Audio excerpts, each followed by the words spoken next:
I said, oh my god, we need to return that IKEA bed.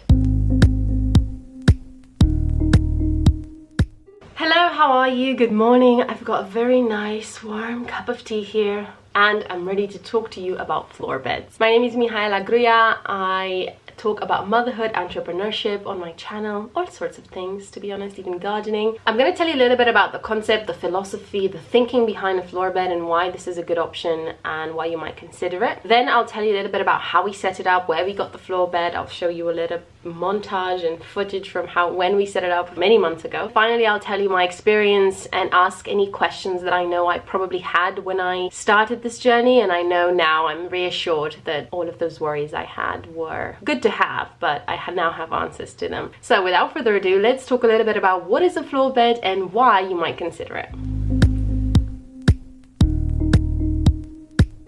A floor bed is exactly what it says. It is a bed that is on the floor. So a crib is the traditional or the go-to option for children to sleep in. Whenever you're thinking of a newborn baby, you will immediately think you have to buy a crib. That's exactly what I was thinking when I was 5 months pregnant. I had ordered a crib from IKEA. We had bought a crib from IKEA. It was this kind of grey crib, really lovely, really heavy. And it took us probably about a day and a half or a day to put together. I think it was a week after my husband had set it up that I discovered I've said this so many times by now, but the Half a Family YouTube account, which I absolutely love. I saw a video that Ashley made about their floor bed experience, and the thumbnail just immediately grabbed me. Watched the video and basically all her videos shortly after that, and I said, oh my god, we need to return that IKEA bed. We're not going to have a crib. Like, I just know in my gut that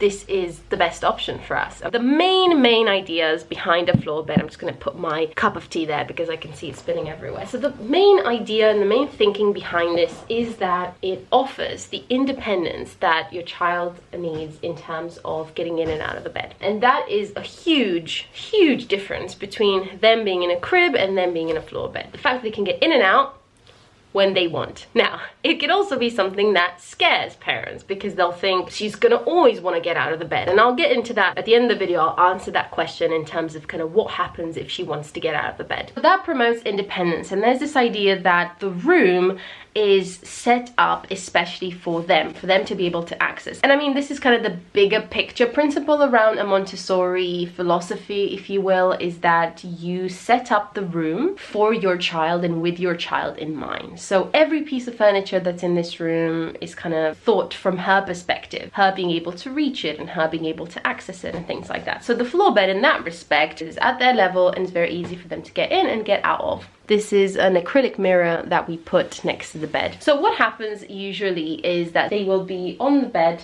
usually on their tummy or, you know, on their back, and they'll be able to see their reflection in the mirror. Not only is this hugely amusing because they think there's another baby in the room and it's just so much fun for them to see their facial expressions, they also develop a good understanding and spatial awareness of the space around them, right? So they are able to see different corners of the room at different angles, and then they'll see that you are in the mirror but then you're also here, and they learn so many things about their environment in this open space. The other thing with the floor bed and why it is so useful from the very beginning is that, as you can see, the size is pretty much a full adult size single bed. The child has a lot of space to be in.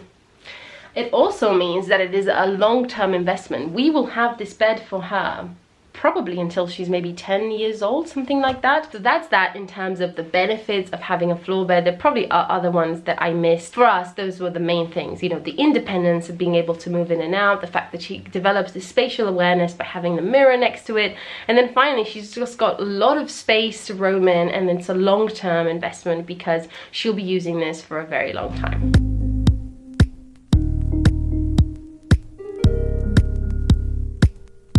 The company we got this from is called Sprout Kids. So you'll see the way it's set up here. It's got a wooden frame. I'll tell you a little bit in the next portion of the video about things to be mindful of when it comes to this frame bed and, you know, potential for them to hit themselves or whatnot. But this is the frame, and I will share with you some clips now of how we set it up and where we set it up. Good morning. Today is the 19th of March 2020 and our baby is officially 3 months old. As a present to her today, I want to reorganize her room. So her nursery has pretty much been our playground ever since she was born. That's where we breastfeed most of the time, that's where we change her, that's where we play. But I do want to make some changes because she's bigger now. She naps more and I want to create a space where it will kind of become her room rather than my room with her. So mainly just reorganizing things, taking out some furniture that is not fit for purpose, putting her own bed in there,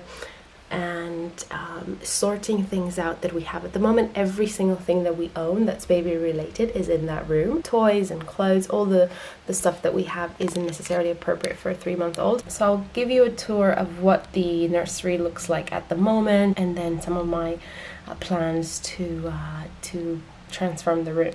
Okay, so this is what the room looks like at the moment. What do we have here on the right is this little dresser with clothes. This is the changing table, pretty self-explanatory. We've got a lamp, her mobile, which at the moment is supposed to engage her as she lays on the changing table, and she loves that. So blackout curtains, really important for this next stage when she naps. This is an area where, again, we put her down and she looks at this other mobile. This is where I breastfeed her. And then behind me, this gigantic shelf. There's just so much stuff in here. And behind there, we've got the floor bed. So that's what we're going to install. This is where her bed will be installed, right here on the floor.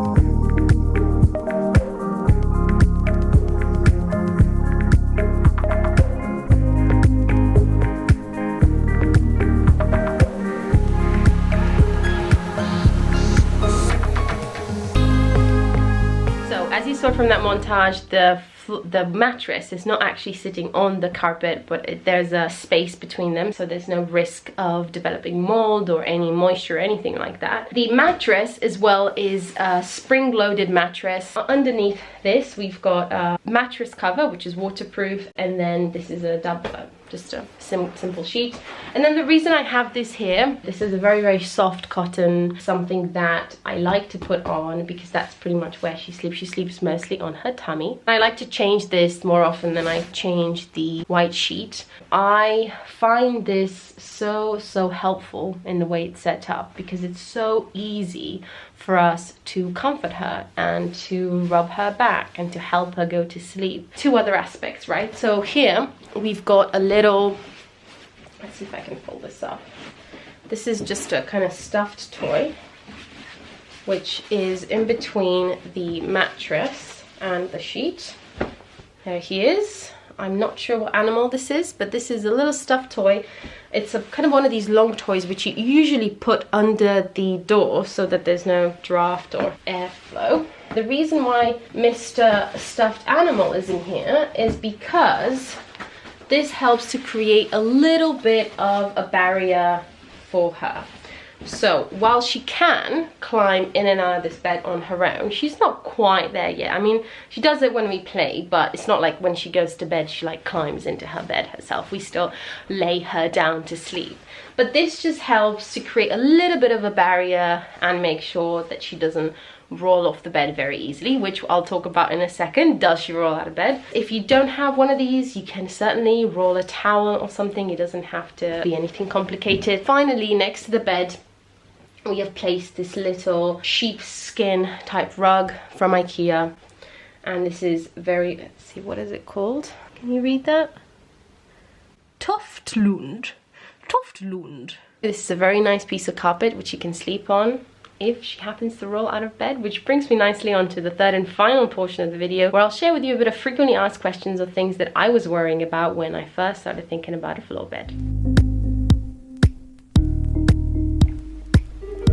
I made a list of questions here about things that I was worrying about when I got the floor bed, but if you've got any other questions I haven't covered, just make sure you comment below, ask me. I'm very, very happy to share my experience. When did we transition to a floor bed? What was the process that we went through? Harper used to sleep in a Moses basket. First 3 months of her life, she slept between a Moses basket, and we had a docket dot as well near our bed. That was very much a temporary sleeping arrangement because it wasn't big enough for her. One of the things that we very early on noticed is that she was a very, very restless sleeper. She was moving her arms a lot, moving a lot in her sleep, and she needed more space. So we made the transition to the floor bed when Harper was 3 months old, and actually the transition to her room when she was 3 months old. The guidelines say that this baby should sleep in the room with you until they're 6 months old, but at 3 months we felt confident to make that transition. So we started slowly with naps. Usually up until 3 months, most of her naps were contact naps, meaning she would sleep on me in the carrier. Then we did, I think, a few naps in the floor bed and she was perfectly fine. And then I said, well, tonight why don't we try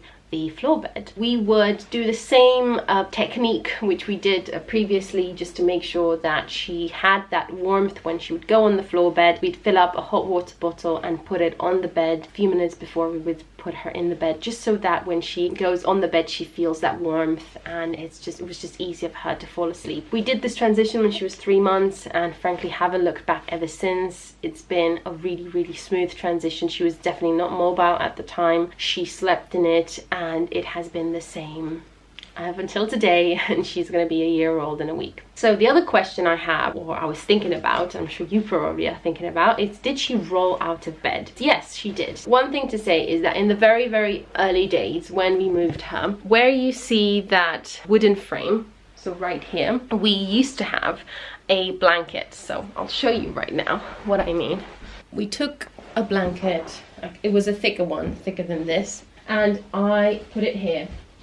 So if she was rolling out of bed, or when she rolled out of bed, she never ever hit herself here. There was no risk of her hurting herself or anything. This carpet is very soft. But on the times when she would roll out of bed, she would typically start crying, because of the jolt. Just get out of bed, come in here, pick her up, hold her, and then put her back to sleep on the bed. So it wasn't a huge deal, the fact that she rolled out. And I could really count on the fingers of my 2 hands how many times she fell out of bed. I thought it was going to happen so much more frequently than it actually did. Another thing I would say in terms of her kind of falling out or rolling out of bed, so when she goes to sleep, put her in a sleep sack. It's a really, really sweet one.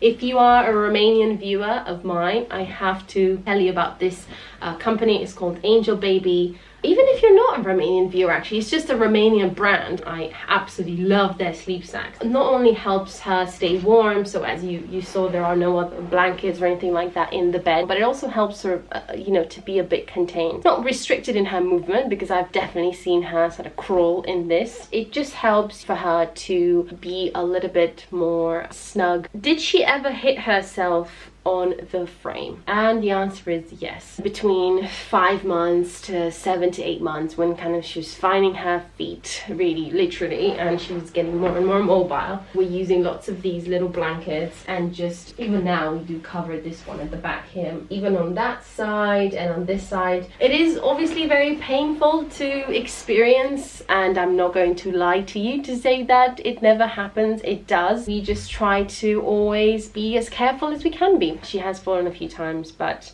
nothing too dramatic or kind of too serious. Points on, does she sleep with her door shut? From 3 months to, I would say, probably 7 to 8 months, we kept the door just a little bit open. For the last 2 months or so, we've been closing the door, and she's now used to sleeping with her door shut, which I think is a good thing, that she has her own space, it's her own world. And finally, does she have a night lamp or any sort of light in the room? And the answer is again no. The room is completely dark when she goes to sleep. If I have to come in her room, I'll kind of be fumbling my way through. Otherwise, it's just, again, a really good habit to have. If you're thinking to have a floor bed from the very, very beginning, I would really recommend you looking more into it. Give it a go. I had absolutely no clue about floor beds until I found that video on YouTube, and I was 5 months pregnant. This was completely unheard of. It wasn't even in my radar of you know, what I could do in terms of sleeping arrangement. But I'm so glad that I went down this path, did my research, that I learned about it, and that I made the decision to do it. Thank you so much for watching. Let me know if you found this helpful, give it a thumbs up, and I'll see you in the next video. Bye.